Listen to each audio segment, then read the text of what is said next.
주의 형상으로 만족하리이다. 주의 형상으로 만족하리이다 라는 제목으로 말씀 전하겠습니다.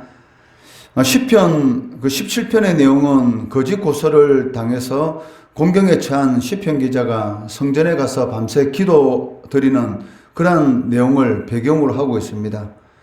시편 기자는 시련 가운데서 주의 날개 그늘 아래 숨기 원합니다. 8절 말씀해 보시면 나를 눈동자같이 지키시고 주의 날개 그늘 아래에 감추사라고 기도하고 있습니다. 여기 주의 날개는 실제적으로는 성전에 있는 그룹의 날개를 가리키고 있지만 하나님의 보호하심에 그 아래로 피하기를 간절히 원한다라는 것입니다. 왜냐하면 하나님께서 지켜주시고 보호해 주시면 아무리 대적 원수라도 어떻게 할 수 없기 때문입니다. 시편 기자는 원수의 고발로 인해서 극심한 고통을 당하고 있습니다. 1절 말씀해 보시면 여호와여 의의 호소를 들으소서 나의 울부짖음에 주의하소서 거짓되지 아니한 입술에서 나오는 나의 기도에 귀를 기울이소서라고 말씀하고 있습니다. 자신에게 퍼부어지는 이 비난 그리고 공격에 대해서 하나님께서 자신의 무죄를 인정해 달라고 간절히 부르짖고 있다는 것입니다. 이를 시편 기자는 거짓되지 아니한 입술에서 나오는 기도라고 말씀하고 있다는 것입니다. 그리고 3절 말씀에서도 자신이 정직하다는 그런 주장을 좀 더 이렇게 설명하고 있는데 그 3절 말씀해 보시면 주께서 내 마음을 시험하시고 밤에 내게 오셔서 나를 감찰하셨으나 흠을 찾지 못하셨사오니 내가 결심하고 입으로 범죄하지 아니하리라 라고 고백합니다. 여기 밤에라는 이 단어는 밤새도록이라는 그런 의미를 가지고 있습니다. 즉 시편 기자는 현재 이 성전에서 이 밤새도록 하나님 앞에 간절히 기도하고 있습니다. 그리고 자신이 혹 이 원수들이 이 자신에게 이 고소하는 그런 내용에 대해서 진짜로 자신이 그러한 죄를 저질렀다면은 하나님께서 철저하게 자신의 죄에 대해서 조사해 달라고 하나님 앞에 간절히 기도하고 있다는 것입니다.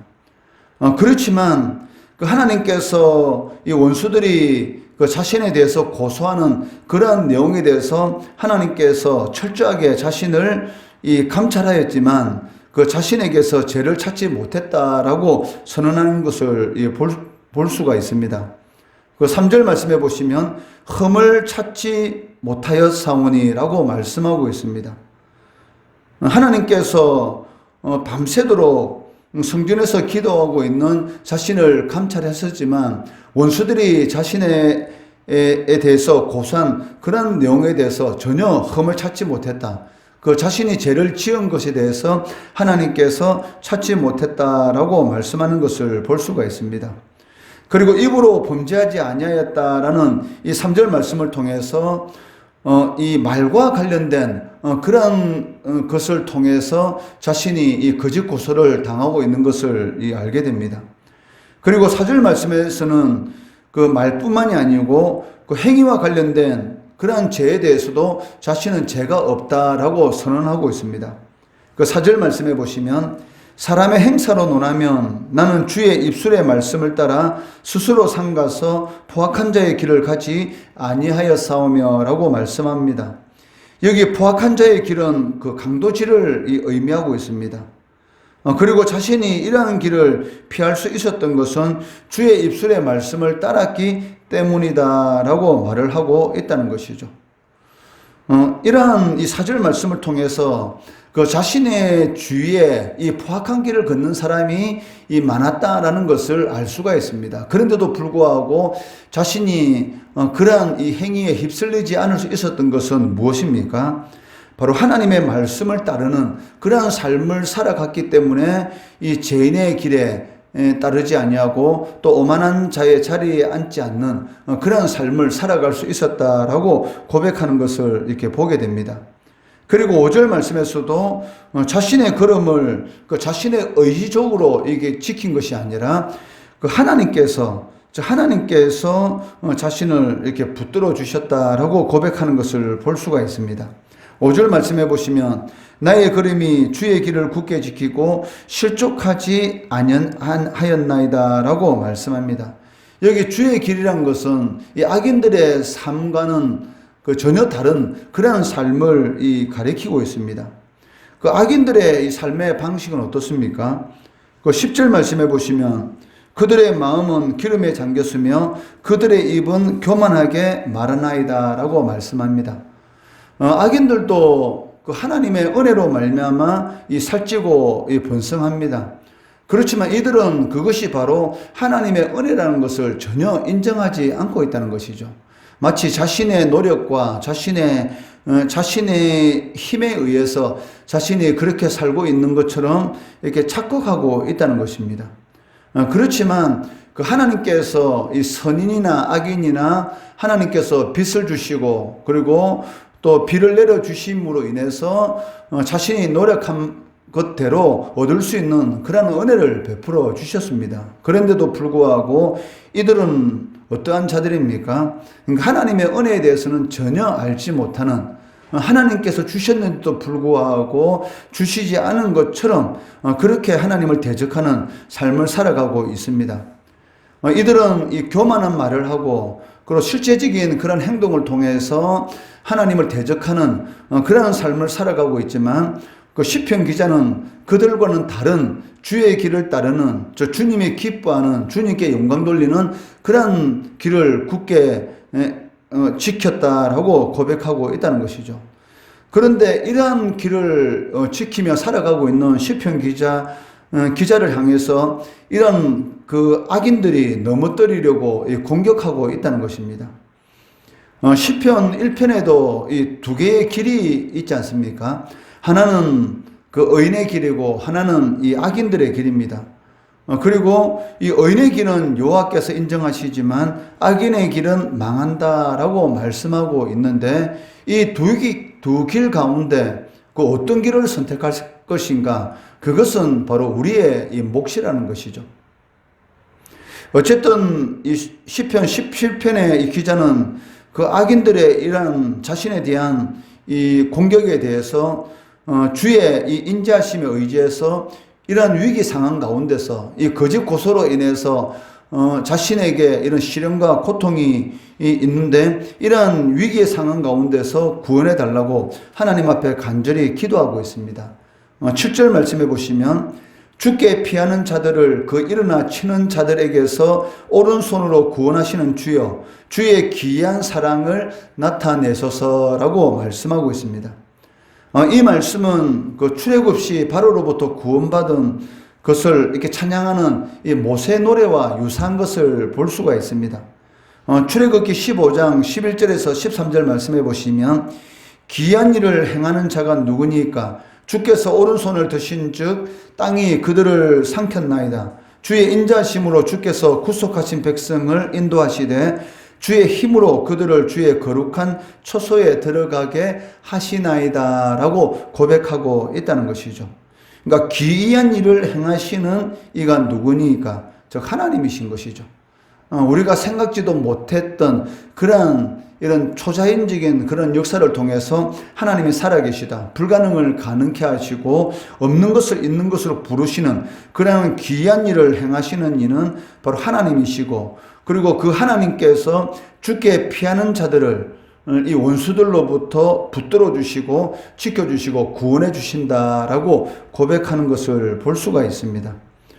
시편 기자는 이 출애굽 때 이 홍해로부터 이 구원받은 그러한 이스라엘 백성들의 이 조상들의 사건을 이렇게 기억하면서 하나님께서도 자신에게 이 개인적인 출애굽 사건, 즉 뒤에는 바로의 군대가 쫓아오고 앞에는 홍해 바다가 막힌 어떻게 할 수 없는 그런 상황 가운데서 개인적인 출애굽의 역사를 일으켜달라고 하나님 앞에 간절히 기도하는 것을 이렇게 보게 됩니다.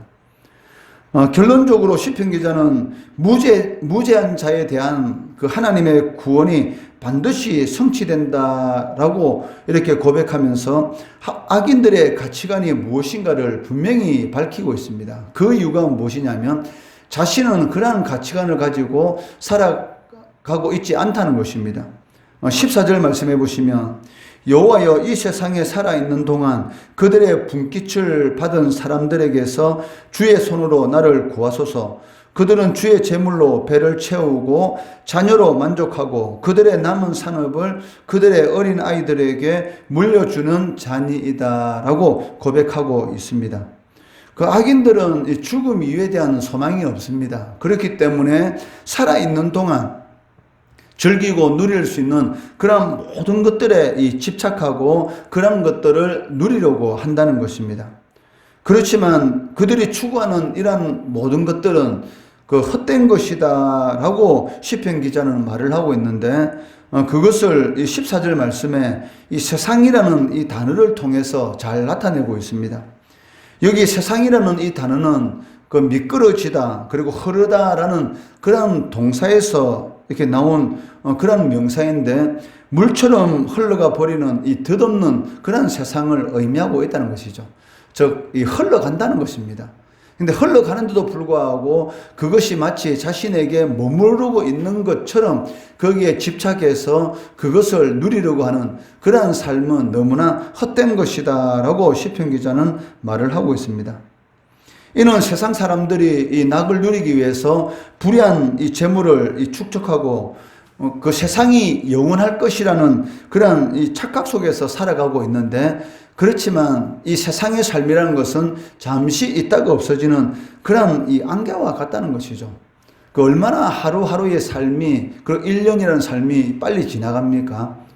그런데도 불구하고 마치 이 땅 가운데서 영원히 살 것 같은 그러한 생각을 가지고 이 세상에 이 초점을 맞추고 세상의 모든 것을 이렇게 투자하는 그런 삶을 살아가고 있는데, 그러한 삶은 어떤 삶인가? 즉, 더덥고 헛된 삶이다라는 것을 강조하고 있습니다. 시편 기자는 이러한 그 사람들과 자신은 전혀 다른 그러한 가치관을 가지고 살아가고 있다라는 것을 이게 강조하고 있습니다. 그러면서 하나님께서 자신을 이러한 사람들로부터 구원해 달라는 것이죠. 자신은 세상 사람들이 살아가는 것처럼 땅에 소망을 두고 살아가는 사람이 아니라 하늘에 소망을 두고 살아가는 그 하나님의 가치관을 가지고 살아가는 사람들이기 때문에, 이러한 자신을 공격하는 세상에 소망을 두고 살아가는 이들로부터 자신을 구해달라고 간절히 기도하고, 자신은 하나님 그 자체로만 만족하고 기쁨을 누리는 그러한 삶을 살아가고 있다라는 것을 강조하고 있습니다. 15절에 보시면 나는 의로운 중에 주의 얼굴을 배우리니 깰 때에 주의 형상으로 만족하리다 라고 말씀하고 있습니다. 이러한 시편 기자의 고백, 주의 형상으로 만족하리라. 즉, 주님 한 분만으로 나는 즐거워하고 기뻐할 수 있다. 즉, 주님이 나와 함께 하신다는 그 자체만으로도 나는 행복하고 기쁘고 만족한다라는 이러한 시편 기자의 고백은 누구의 고백과 유사합니까? 바로 하박국 선지자의 고백과 동일한 것을 볼 수가 있습니다. 하박국 3장 17절 18절 말씀해 보시면, 비록 무화과 나무가 무성하지 못하며 포도나무에 열매가 없으며 감람나무에 소출이 없으며 밭에 먹을 것이 없으며 우리의 양이 없으며 외양간에 소가 없을지라도 나는 여호와로 말미암아 즐거워하며 나의 구원의 하나님으로 말미암아 기뻐하리로다 라고 고백하고 있습니다. 이처럼 하나님으로 말미암아 만족하고 기뻐하는 그러한 자들에게는 그 하나님의 함께 하시는 영적인 이 은혜뿐만이 아니고 실질적으로 이 물질적인 이 세상에서 살아가는 데 필요한 모든 것들을 공급해 주시는 그러한 복도 주신다는 것이죠. 그것을 이 하박국 3장 이 19절에서 이어서 말씀하고 있습니다. 3장 19절에 보시면 주 여호와는 나의 힘이시라. 나의 발을 사슴과 같게 하사 나를 나의 높은 곳으로 다니게 하시리로다 라고 고백한다는 것이죠. 즉, 하나님 한 분만으로 즐거워 기뻐하는 그러한 이런 삶을 살아가는 자에게 하나님께서 이러한 영적인 은혜뿐만이 아니라 사실은 육적인 은혜도 주신다는 것이죠. 그게 무엇입니까? 하나님께서 그러한 자의 힘이 되시고 그리고 높여주시는 그런 은혜를 베풀어 주신다라고 말씀하고 있습니다. 주의 형상으로 만족하리라. 즉, 주님 한 분만으로도 즐거워하고 기뻐할 수 있는 그런 이런 그 시편 기자의 고백, 그리고 하박국 선지자의 고백이 우리 모든 우리 성도들의 고백이 되기를 주의 이름으로 축원합니다.